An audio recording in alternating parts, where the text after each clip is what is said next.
सारी चिल्लाए खातिर। अच्छा पूरा घर के काम बाकी बा तोहर बाबूजी आके करी है। नहीं तो तू का करबा, हम ना हमरा से काम उम नहीं हुई ठीक बा। तहरा के तो खाली बहाने लगल, तनको मेहर के दुख ना बुझेला। अरे हम बुझत नहीं की तोरा हफ्ताहियत पेट में दर्द होता।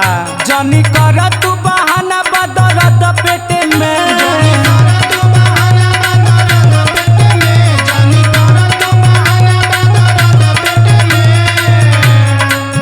जानी कर तू बहाना बा दर्द पेटे में। धर हथवा में हसुआ हो चल खेते में।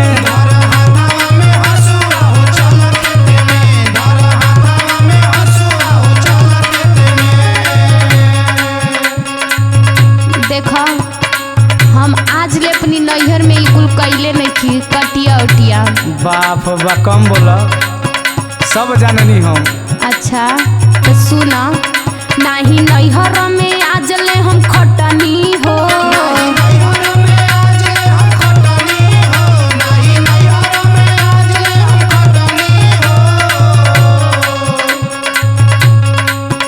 नहीं नैहर में आज ले हम खटनी हो, पिया करब कैसे खेतावा के कटनी हो।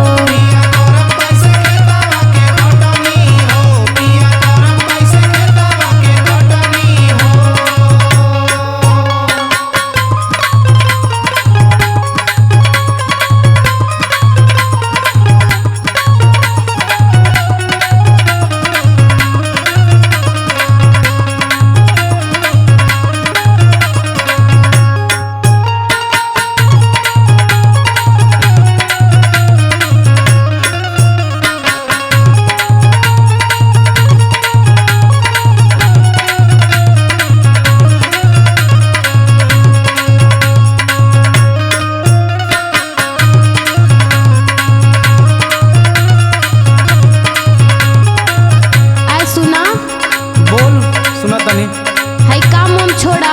हाँ बोल। आजा बाजारे तनी हमारे सामान घटल बा लेके आवता। बियाने बियाने तारा बाजारे लौकता। लाली पाउडर मारी भाईल बारू महारानी, ऑर्डर दे के मांगेलू हो दरिए पप्पानी।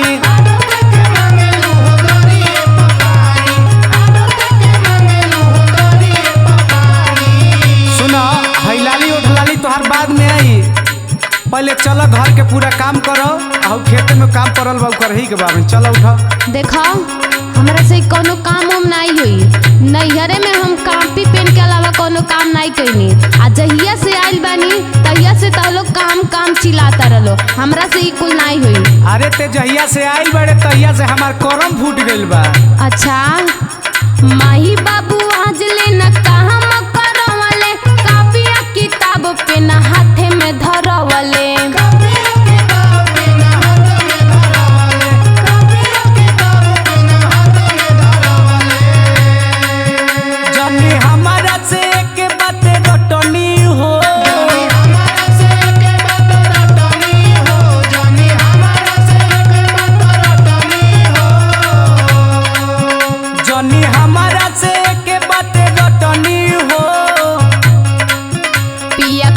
कैसे खेतावा में कटनी हो। एसी में रहलू एसी में।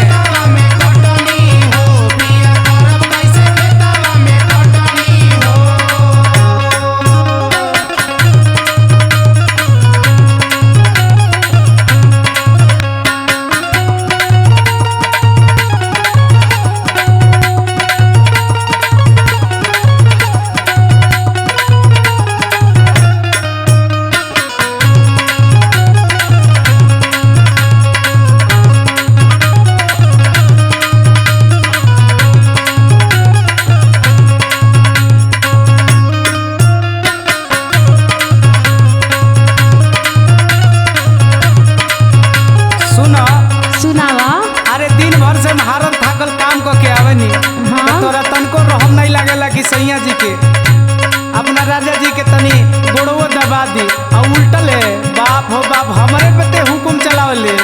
अच्छा तो हम नहीं घर में बैठे रहनी का तो के हमार दबा के चेते तू उल्टले हमरा के कहत हवा। अरे ते सास को तो सीरियल दिन भर देखे ले हम जानत नहीं की। अच्छा दिन भर खटी कब गोड़ ना दबावेलू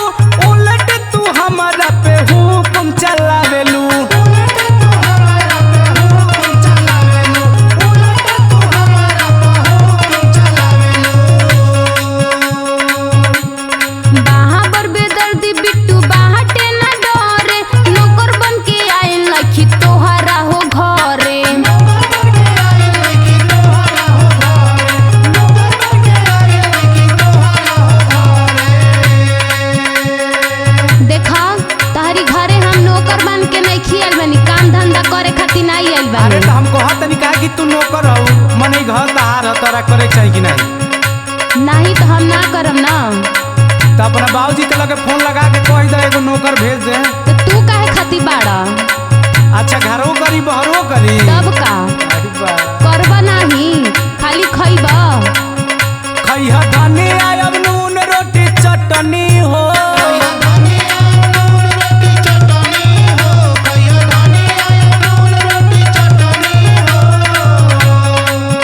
खइहा धनिया अब नून रोटी चटनी हो। जब करबू ना खेतवा में खटनी हो।